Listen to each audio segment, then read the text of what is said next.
Good evening, everyone, and welcome to another edition of Awaken the World. We decided to do this one live, pretty much because I'm, pretty much dead. This evening we're going to talk about why we seek objects. Yeah, it's been a day, and as you can see, maybe my wrist will be indicative here. Really hard to tell in this light, but we actually got quite a bit of color today. We were outside working for about 4 hours, digging holes again. We ended up planting a prune tree, or a plum tree. Well, actually we called it a bush because we weren't allowed to plant a tree. So we planted a plum bush out at the front of the property. Funny enough, it's gonna look just like a tree, but it's a bush. Just don't tell anybody. That's it. Hello, Jennifer. Jennifer is here. Jennifer says hi, all. Well, I'm not the all, but you know, I'm most of it. Thank God there's only one of me. I could not imagine a universe with two of me in it. I just couldn't. There'd be trouble. A lot of trouble. Hello, Cindy. Nice to see you too. And Kelly is here. She's hiding over in her usual spot there in the corner where she glares at me and makes funny faces and, you know, funny sounds. So this evening we're going to talk about, you know, possessions, objects, why we seek objects. And boy, this is a big one, okay? And possessions really does say it all. We literally possess things. But that's not what ends up happening. In our attempts, Devorah's here as well. I have to remind myself, it's not Deborah, it's only Deborah on YouTube because YouTube doesn't like Devorah. And I mean the name, not you. So here's the thing about objects and possessions, okay? And we're going to work through this one by one. We try to possess everything around us in an egoic state. We try to possess people. We try to possess things. We try to possess experiences. And we try to possess even ourselves.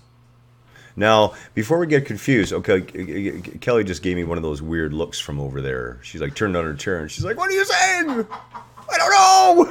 What do I do?" It's like, relax and let me finish the video. All will become clear.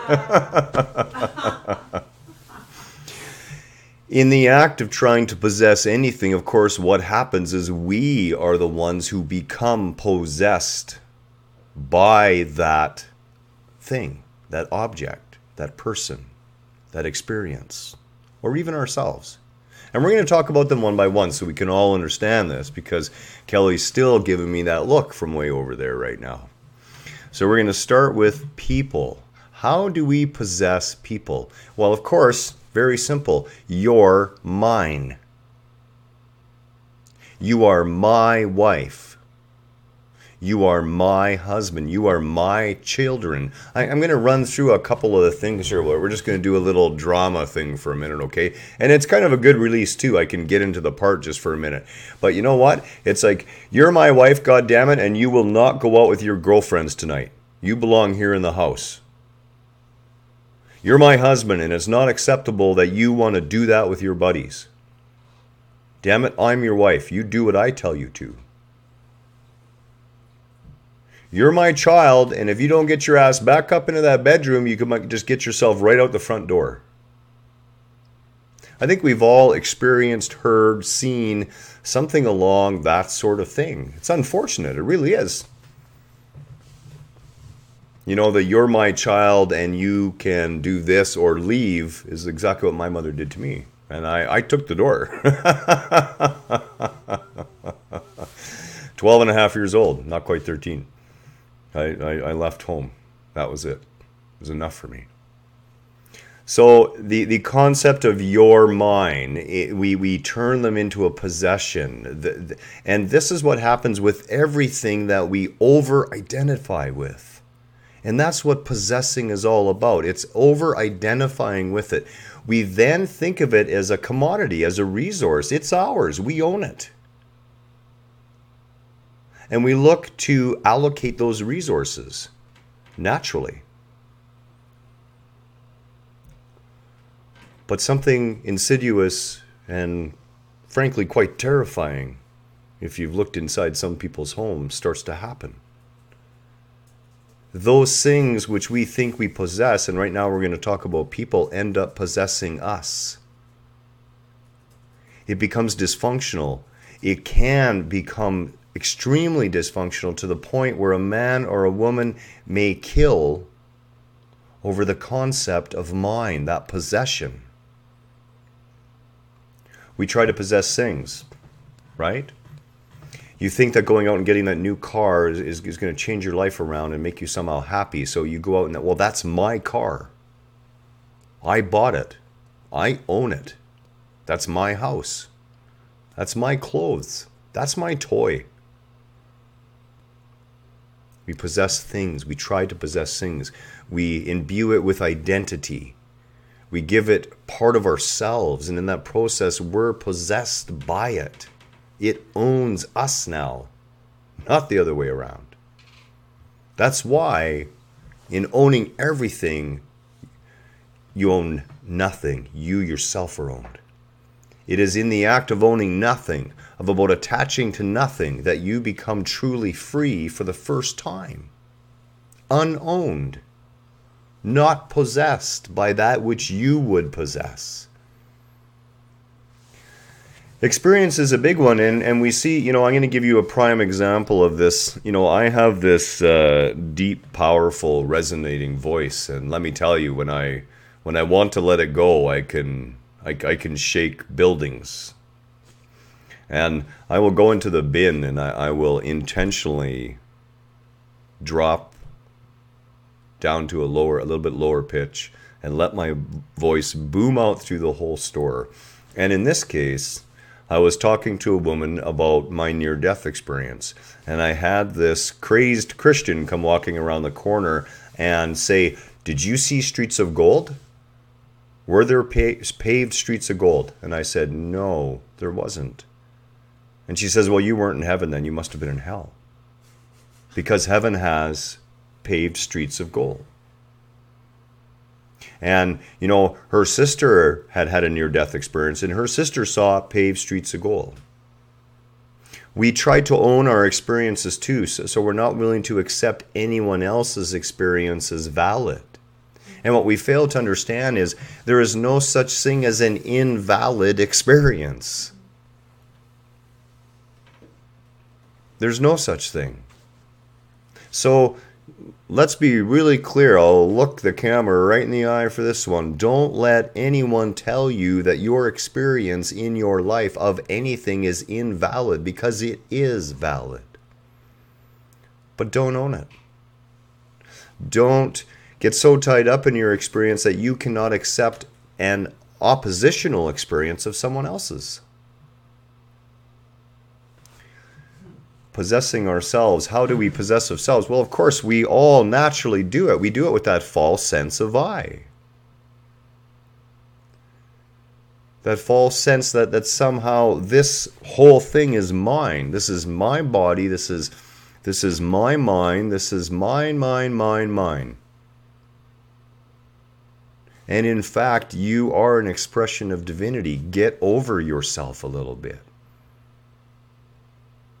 It's so much more freeing when you learn just to play and have fun. Because that's really what divinity wants you to do. That's what the Sea of Consciousness created this expression for, is to have fun and express your gifts and express the things you love to do. Not get tied up. Not get possessed. Although the possessions, the objects, the things we try to possess, the people we try to possess, the experiences we try to possess, bring suffering in the act of trying to possess them. And that is the gift. Going to move on to the second one here. Things equal status. This is a big one, okay? We live in a consumer culture, a consumer-driven world, a world where everything has to equate to some show of how great you are. And we have it in our head, one way or the other, that things equal status in our communities, in our interactions with others. And I got to tell you, nothing is more freeing walking into a room of rich people with all their problems that you could not possibly imagine, and being the poor guy there who has $20 in his account but doesn't owe anybody anything. That's my $20. It's so freeing. It is a lie. Class, status, if you want to live yourself by that consumer culture, you are in for a nasty, miserable ride that will bring you no lasting happiness. None. You know, what I keep trying to come back to time and time again is to empower all of you to choose what your status is. And you know, you're an infinitely powerful spiritual being here having a human experience, and I will keep saying it to you. Until finally someone says to me, yeah, okay, I get it. And really means it too. Anything you have will never equal status, okay? What you are cannot be added to nor taken away. Your experiences are all a collection of literally that experience, knowledge, wisdom, growth, evolution. It is impossible in anything to have part of you taken away from you. You are whole. You're perfect. You're just perfect, just the way you are. Just the way you are today, right now, in the second, you are perfect. You need no thing to add to that perfection. Nothing ever will. Identity crisis and resource loss, this is what it really boils down to in psychological terms, okay? We don't know how to identify ourselves anymore. You know, I mean, we as... Yes, my love, you are perfect.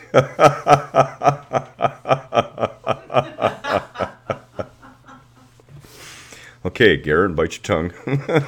Twice. Identity crisis. Here's the deal, okay? There are 7.5 billion people running around this planet, of which a huge percentage of that has no damn clue what they really are. They really don't. They think they're their name. They think they are their things.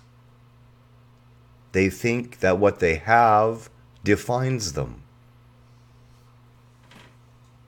Our definition can only ever be seen in other people's experience of us.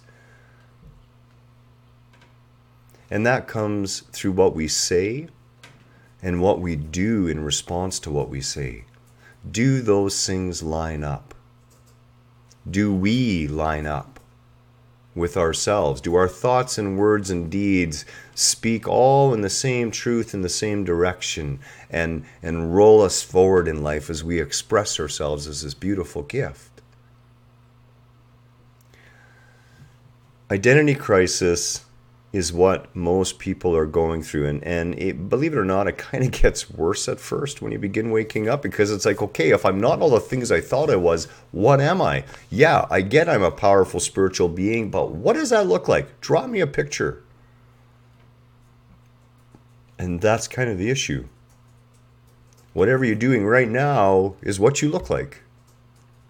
Whatever you're choosing to be right now is who you are. And that is going to change over and over and over again. So you know what? Identity crisis, accept the fact that you have no stable identity outside of pure spirit matter.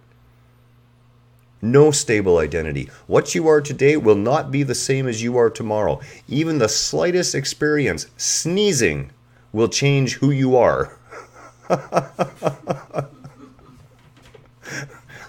No comment. Incidentally, Kelly, She can sneeze like 100 times in a row.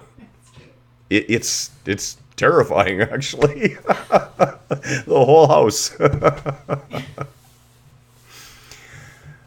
Resource loss. This is the other big part about our possessions, our objects, right? Whenever we lose something that we perceive as a part of ourselves, we are angry, we're upset. Why? Because we think we've lost that piece of ourselves. We've lost a critical resource. I just, our car got blown up. You lament the loss of the resource.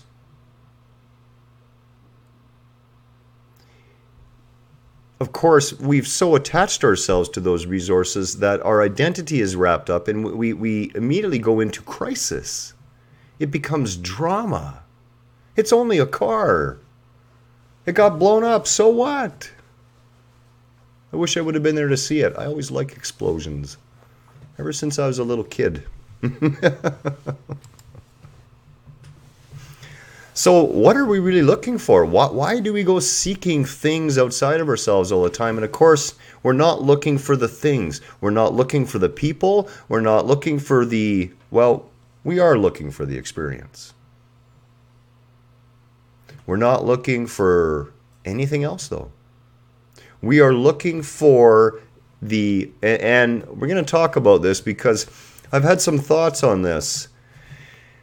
I have said before that we're looking for the feeling when we buy something, and we're not. What we're looking for is the feeling that is supposed to approximate the emotion.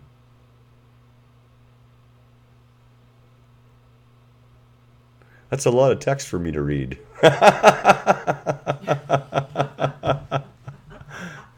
Lighthouses and lamps. I like that.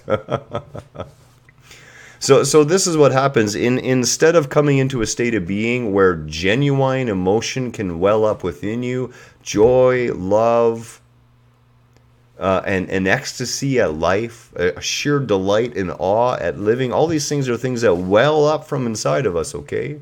Those are emotional states.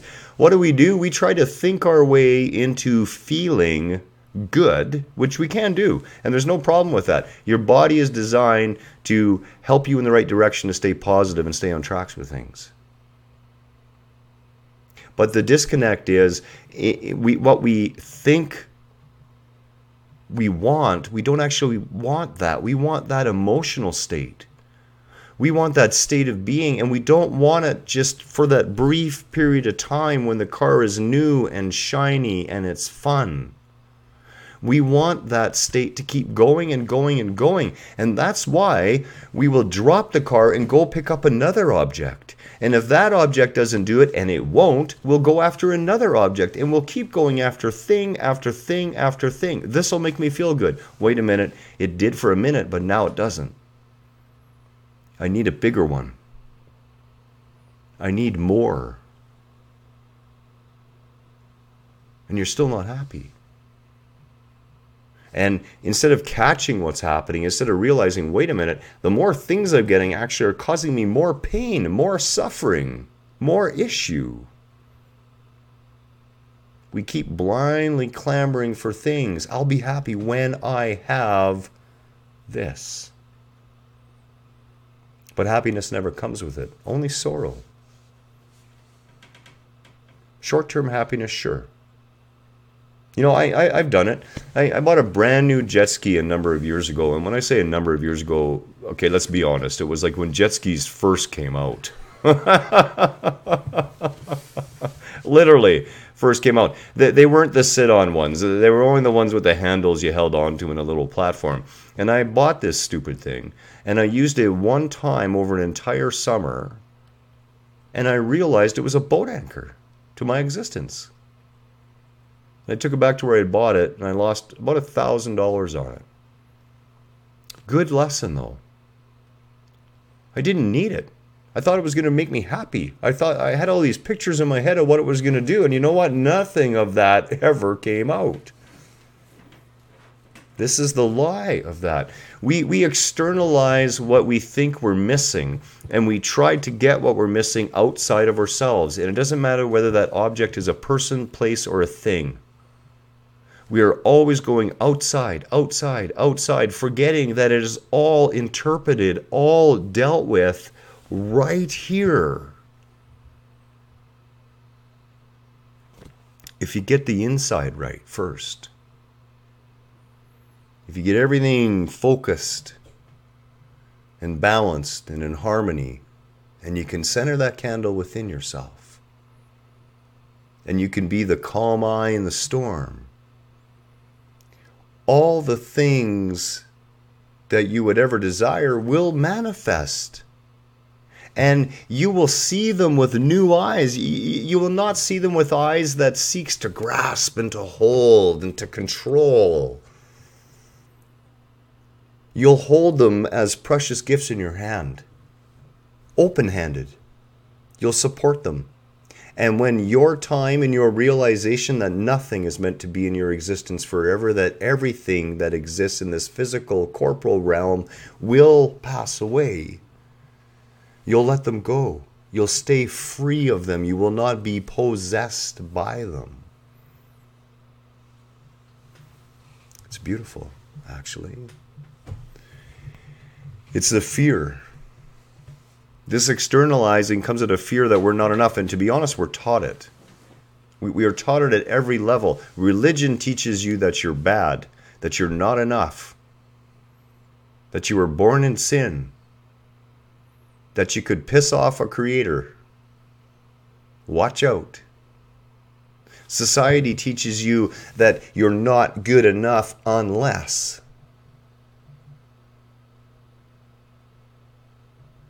Our families can teach us that too. Every environment we are part of can lead to more and more fear, and that's what we're seeing manifest all over the planet today. Forget about it. Start living in the state of love that you are. Start living in the state of power that you are. It doesn't matter if you perceive that you fail in this existence or not. You cannot fail. You know, when you die and you go to the other side, and whatever your best, highest vision of who you wish to see meets you there, you want to be able to say, you know what, no matter what, I was successful because I did everything my heart said, no matter what my head said. I followed the truth of my being and my love and my joy. And yeah, we suffered for it. And man, was that great. I understand now. I understand more.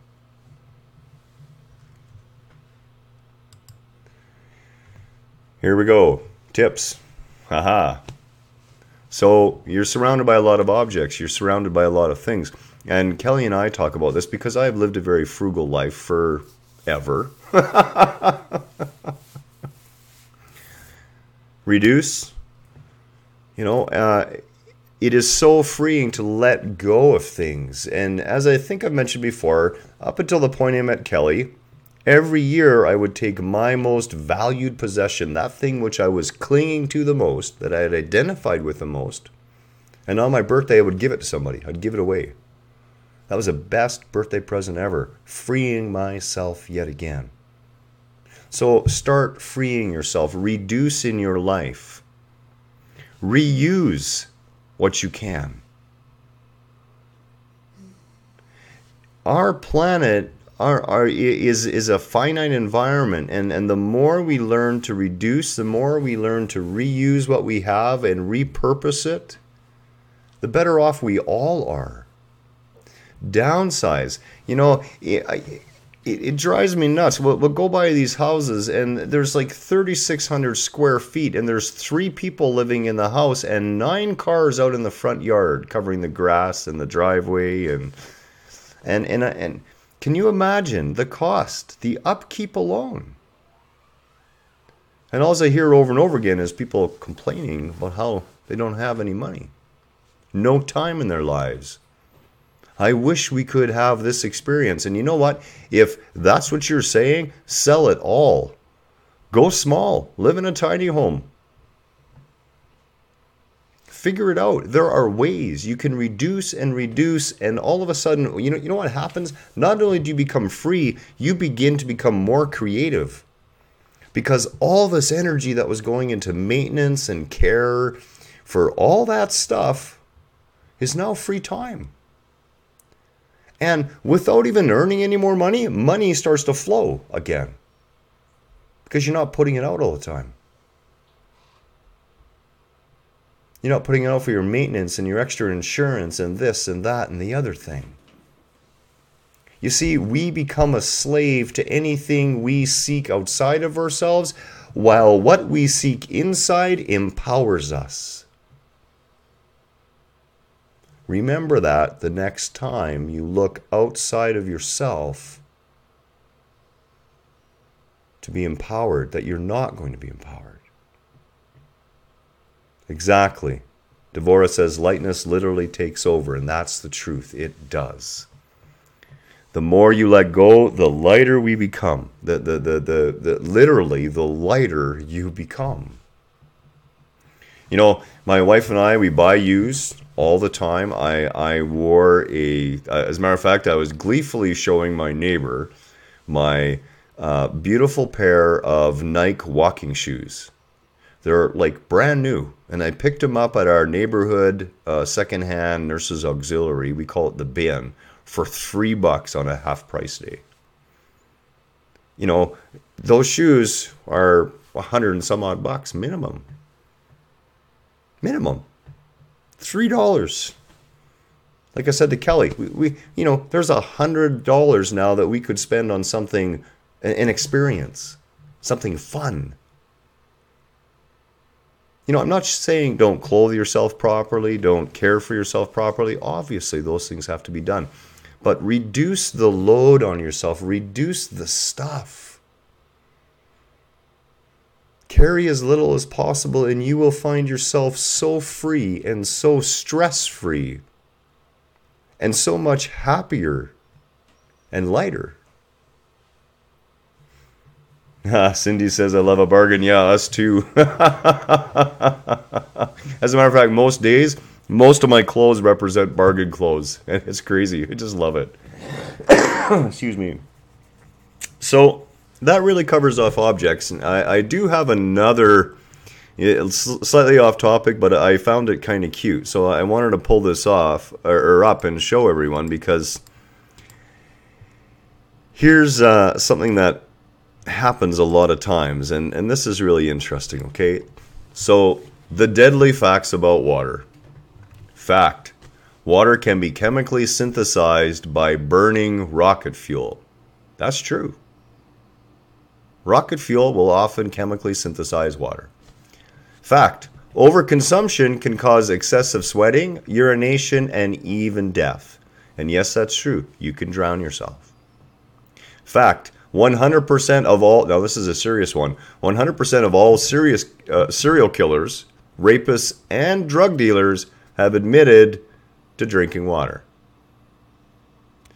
Another fact: water is one of the primary ingredients in herbicides and pesticides. Water is the leading cause of drowning. And 100% of people who are exposed to water will die. Sounds pretty serious. What's wrong with that picture? What's wrong is what's happening with our society. Not only do we dramatize everything to the nth level, the common sense wisdom to be able to look at that and say, yeah, okay, so sure, 100% of people who drink water will die because everyone dies. But we do this with all aspects of our lives. We over-dramatize. The Holy Spirit thrift store. Nothing better than cheap Holy Spirits. Because the last Holy Spirit I bought cost me a damn fortune. And you know what? It wasn't that holy. Yeah, we have a number of them around here, and one of them is called the Kindale, and that is ran by those with developmental difficulties, challenges. I don't like the word disability, I don't. And I don't want to stay on all night tonight. It's been a very long and tiring day, but I do want to finish up with a little piece on that, and this is maybe food for thought. So I think we understand now a little better why we seek objects. Always looking for that fulfillment, always looking for something to fulfill a perceived hole in ourselves. And we never realize that, common sense. Yeah. One of our friends says common sense is a superpower. And I think she's right, unfortunately. It's gone right out the door. So, we realize that we are, when we realize that we are actually whole beings, complete beings, and that everything is all about what's going on within. So, at least really look at that object that you're thinking about buying or getting, and consider all the consequences of it. Like I said to my wife, let's just look at a new car. So first there's the $50,000 cost for the base level sports car I want. Then there's the insurance cost. But what about all the other costs? Okay, there's a lot more monetary costs. Of course, there's repairs and maintenance and fuel and oil and blah, blah, blah, blah, blah. But what about all the other? Oh, namaste, Jennifer. What about all the other costs? The hidden costs, the cost to our energy, the costs in stress when we're worried about the car, time. All these things take away from your life. They don't add to it. They actually take away from your life. And this kind of ties in with the Kindale thing, okay? The developmentally challenged. I have watched horse and buggy, good idea. I have watched time and time again. And this happened to me, sports car and all. And I've told the story one time before, but I will tell it again. When I was about 19 years old, I had been in the French Foreign Legion for 2.5 years at that time. I joined when I was 16 and a half. I was making lots of money. I was out in combat all the time, out in the field, making money hand over fist, lived on the base, had nothing to spend it on. I went and bought myself this twin turbo European hot rod. And, 315 horse, twin turbo, about as light as a VW Bug. So the car was a rocket. And I racked up a couple $1,000s worth of tickets inside of the first month.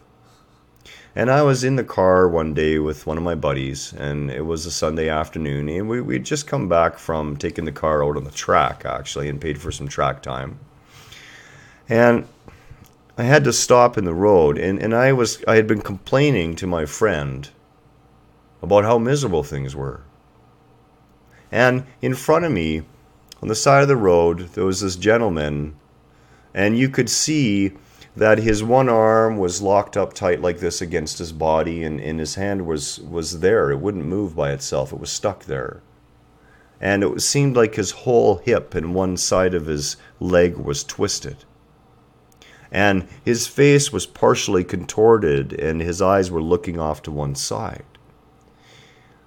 And I stopped the car, and as he began to shuffle and came in front of the car, he turned and he looked and he smiled.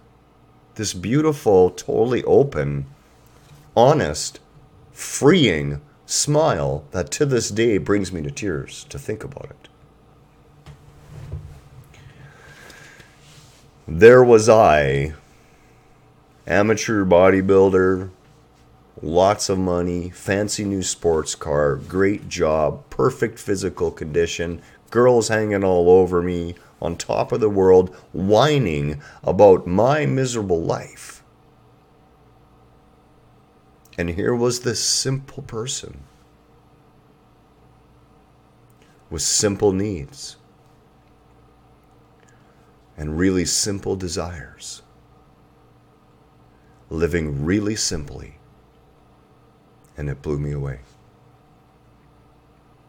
I got rid of that car a week later. Again, I didn't learn with the jet ski. I learned about jet skis, but, cars were different. I had to learn that too. I took the car back to the dealership, downgraded the car to a simple little fuel-efficient vehicle. Took another good hit on giving the car back. And walked away a changed person. Understood that I didn't need things to be happy. Here was someone with, in my perception, nothing. I could see by the way he was dressed. And obviously he wasn't out there earning an income. And over in Europe, there was not the disability system that there is here. He would have been struggling, guaranteed. And yet that smile was more of a smile than I had seen on my own face for I can't even remember how long. That's the gift. When we free ourselves from external and realize that everything is internal, everything starts and ends right here, we are no longer of this commercialized, object-based world. We are no longer of it. We are still in it, but we are no longer of it, and we begin to function at a whole new level of being. Beautiful lessons from daring souls. A gift. Much love and namaste to you all. We're going to wrap this up for tonight. I'm going to go to bed in about an hour here. Got at least 3 more really hard days of work. And then things will lighten up. I'm making plans to touch base with 1 or 2 people tomorrow. Looking forward to it. And again, all our love, all of Kelly's love. And we look forward to these, and we really do miss our time without you guys. So it works both ways, and we certainly do love the comments. Take care. Have a wonderful night.